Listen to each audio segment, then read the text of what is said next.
नमस्कार, मैं अजीत कुमार सिंह आज की वीडियो में आप सभी का स्वागत करता हूं। आज की युवा पीढ़ी का मस्तिष्क दिन प्रतिदिन विकसित होता जा रहा है।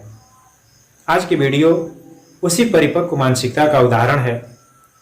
आज विद्यालयों, महाविद्यालयों या बड़े बड़े विश्वविद्यालयों में अध्ययन करने वाले विद्यार्थियों के मध्य आपसी प्रेम प्रसंग कोई नई बात नहीं रह गई है। उन्हीं संस्थाओं में अध्ययन करने वाले चिकित्सा क्षेत्र से जुड़े एक छात्र और छात्रा की कहानी है जिनका आपसी प्रेम प्रसंग था। लड़के ने लड़की के समक्ष अपने प्रणय निवेदन को करते हुए कहा कि हम लोगों की पढ़ाई बहुत जल्द पूरी होने वाली है। मैं चाहता हूं कि हम लोग शादी के एक रस्म में अभी से बंध जाए। लड़की ने कहा कि ऐसा नहीं हो सकता, तुम्हें अपने प्रेम को प्रमाणित करना पड़ेगा, तुम्हें सिद्ध करना पड़ेगा कि वास्तव में तुम मुझसे वास्तविक प्रेम करते हो। लड़के ने कहा, करना क्या पड़ेगा? लड़की ने कहा कि इसके लिए तुम्हें अपनी मां के वक्षस्थल से उसके हृदय को निकालकर मुझे भेंट करना पड़ेगा। जैसे ही यह बात लड़की ने कहा, लड़के के पैरों तले जमीन खिसक गई। उसने कहा, तुम दूसरा काम कह सकती हो, माता पिता से दूरी बनाने के लिए कह सकती हो, मुझे स्वीकार है, लेकिन ऐसा घृणित कुकृत्य करने के लिए विवश मत करो। लड़की ने कहा, अगर वास्तव में तुम्हें मुझसे सच्चा प्रेम है तो तुम्हें यह सिद्ध करना पड़ेगा। लड़का अपने प्रेम में मदांध था। उसने बात स्वीकार कर ली, लेकिन चलने से पहले कहा कि मध्य रात्रि के पहर में तुम मेरा इंतजार करना, मैं वापस तुम्हारे पास आऊंगा। और कह करके वापस घर चला जाता है। घर जाने के बाद रात्रि के मध्य समय में अपने काम को अंजाम देता है और एक बैग में हृदय को लेकर इंतजार कर रही उस लड़की के पास पहुंचने की कोशिश करता है। रात अंधेरी थी। रास्ते में एक पत्थर का टुकड़ा था जिसको दिखाई नहीं दिया और उस पत्थर के टुकड़े से ठोकर लगने की वजह से वो गिरता है। जैसे ही गिरा, बैग उसके हाथ से छूटकर गिर पड़ता है। यह तुरंत खड़ा होता है और खड़ा होकर के उस बैग को उठाना चाहता है, लेकिन एक बड़ी विचित्र आवाज आती है, मेरे लाल, तुम्हें चोट तो नहीं आई?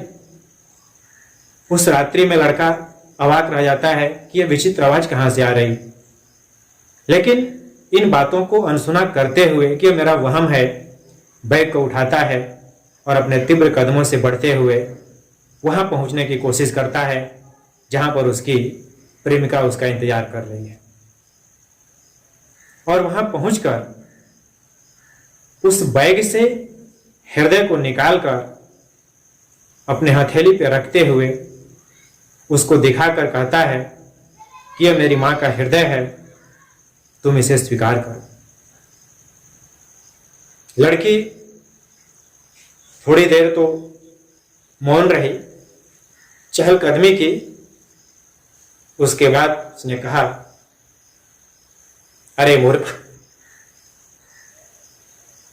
मैं तो सोची थी कि तुम एक कर्तव्यनिष्ठ, ईमानदार, समाज सेवी, देशभक्त चिकित्सक बनकर देश की सेवा करोगे, लेकिन तुम जैसा आदमी जब अपनी मां का नहीं हुआ तो समाज और देश का क्या होगा, वो मेरा क्या होगा।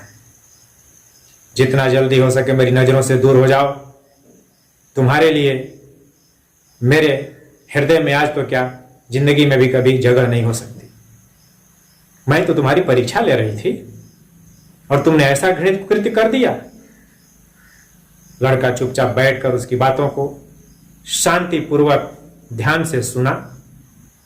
जब उसकी पूरी बात समाप्त हो गई तब वह बोला, लेकिन कहानी आगे बताने से पहले अगर यह कहानी का संदेश आपके हृदय को स्पर्श कर सके तो वीडियो को लाइक कर दीजिए, कमेंट कीजिए, चैनल को सब्सक्राइब कर दीजिए और ज़्यादा से ज़्यादा लोगों में शेयर कीजिए।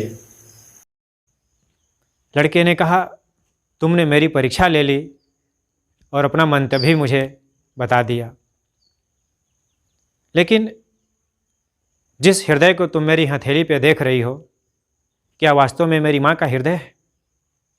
नहीं, यह तो बनावटी है। तुमने क्या सोचा? जिस माँ ने मुझे 9 माह तक अपने गर्भ में रखा,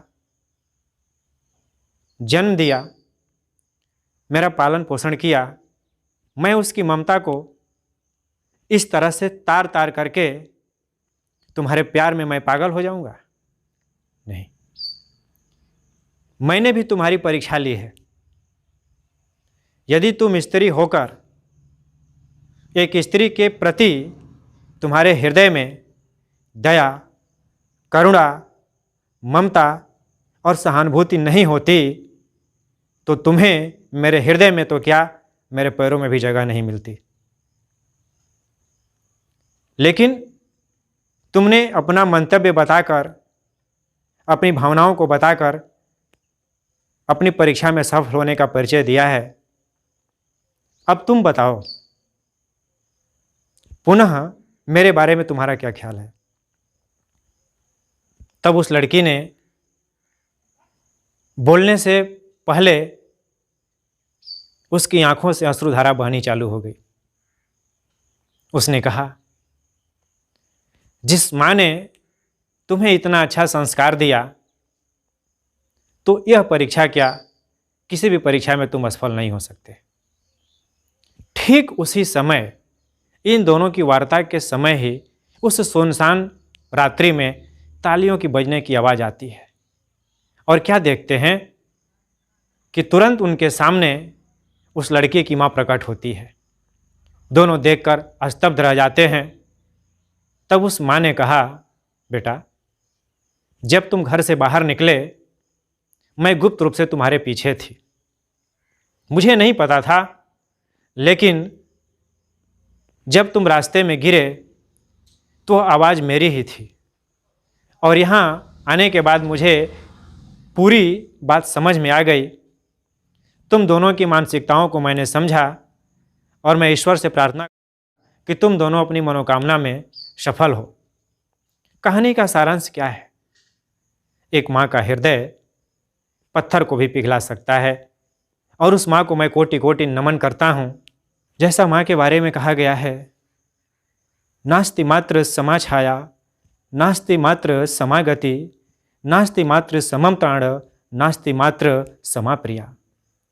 माता के समान कोई छाया नहीं, माता के समान कोई सहारा नहीं, माता के समान कोई रक्षक नहीं, और माता के समान कोई प्रिय वस्तु नहीं। और वीडियो के अंत तक बने रहने के लिए आपको हृदय की गहराइयों से बहुत बहुत धन्यवाद।